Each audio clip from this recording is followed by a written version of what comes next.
It means having all the controls of the laws that say, and the police to hold you, and that's a state responsibility. It cannot be passed off to other people. Never has in the past, and shouldn't be now. State responsibility. And then there's the other issue. What about the moral issue? The moral issue of actually making money out of punishment. You have companies who actually make more money out of punishment. Oh, commodifying punishment. What sort of Christian society have we? How morally wrong is that? And what sort of companies would proudly say, we have a marvellous bottom line, we made so much money out of punishment? Who would want to be shareholders in such a company? I mean, it's like the arms race. Who would feel good about such a company? And how could our state pass control of a wholly responsibility of the state on to multinationals who get benefits from that? What are we doing?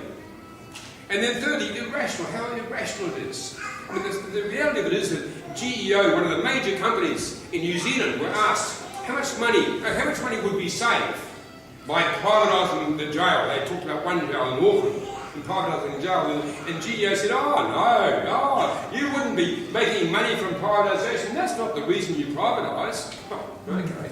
Well, so much for the New Zealand government's whole rationalisation, all lost, right, by the very company who actually had previously controlled the private jail, which was taken back by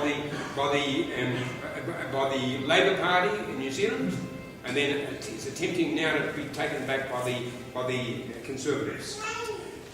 So what have we got? Well, and the last point, and probably the most important point, is there's an irrationality in trying to correct people when you make more money from not correcting them. How can you have a corrective service that actually makes money from failure? So the more money, the more failure you get, the worse you correct people, the more money you make, the more profit you make. So you have built-in failure and a benefit from the failure. That's ridiculous. That's what they want to do. That's how irrational it is. Okay. So what are we saying? What are we saying? First of all, it's failure. Failure, internationally obvious. How's it obvious? Well, I mean, probably the most simple way was actually just only a few months ago. In Pennsylvania, 2 judges were arrested and they pleaded guilty to taking millions of dollars from these 2 childcare companies. And they took money from the childcare companies in order that they could give these kids longer sentences, or sentences which they would normally not have got at all. And they took millions of dollars to do it. And then they were uncovered, admitted to doing so. Isn't that obvious? So it shows you how corruption can enter this as well. And then what about the situation over in Western Australia? When G4S, GSL, G4S, same company, was actually found guilty by the coroner of having cooked an Aboriginal elder in the back of their prison van and didn't really care. Appalling, how callous. And what about in the US? GEO was fined $42.5 million for having callously allowed a man to be killed a few days before he was to be released. Just $42.5 million. Think about what that's worth. It was because it was such a callous and rotten behaviour by the company. And they deliberately said, we'll get you. This is what the company was told by the Supreme Court. Right? This is what it'll cost you because of your behaviour. And it goes on. The international experience is clear that privatisation doesn't work in prisons, and it doesn't work in other ways, as you've heard from John. Luckily, what we have is we have a solidarity in the community. And I think probably one of the most exciting things out of this is the solidarity that has been achieved between the prison officers and the general community and the unions and the prisoners. And for the first time we have actually an organisation called the Community Justice Coalition, which came in with other prison officers are part, and for the first time we have a building of common interests, which first of all is taken on privatisation, but also is looking for other ways in which we can improve what's happening in jails. Because let's be quite candid about this. Jails don't work. Not only don't they work, they're enormously expensive. They're dangerous places. They're people who go to jail, go back to jail very frequently. At the moment, 43.7% of prisoners return to jail within 2 years. Almost half, which is ridiculous. And the amount of money they spend, $73,000 per prisoner. And such a negative experience to be removed from their families and put out of the way. The jobs for prison officers are lousy jobs, they could be much better jobs. And for prisoners themselves and their families, it's a rotten experience. So there are many things that have to be changed, and there's an opportunity to do it.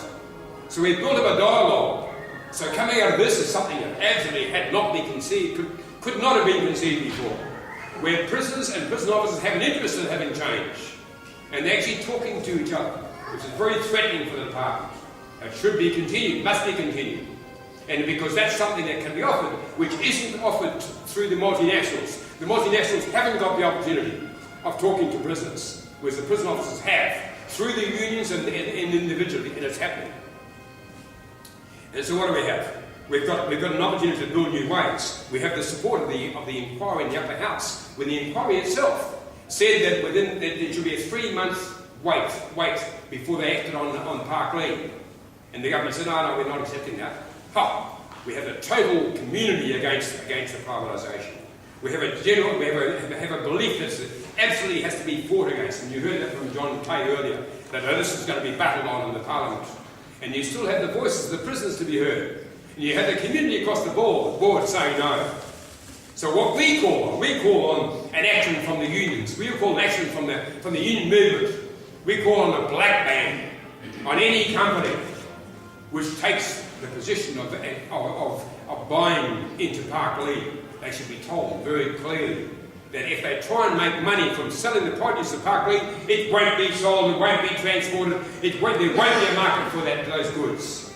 And we actually we sent out, the prisoners sent out. It was wider than that. It was actually a statement from a number of organisations who said, we support black bans on the goods of Park Lane. And that's the sort of thing we must come in behind. And already, one of the major companies, which is Sodexo, has said, we withdraw from the application for the tender for Park Lane. So that's a solid position we need to take. We need to battle on, we need to be really direct about it, we need to draw the line and say we will not permit privatisation to happen. Fight on.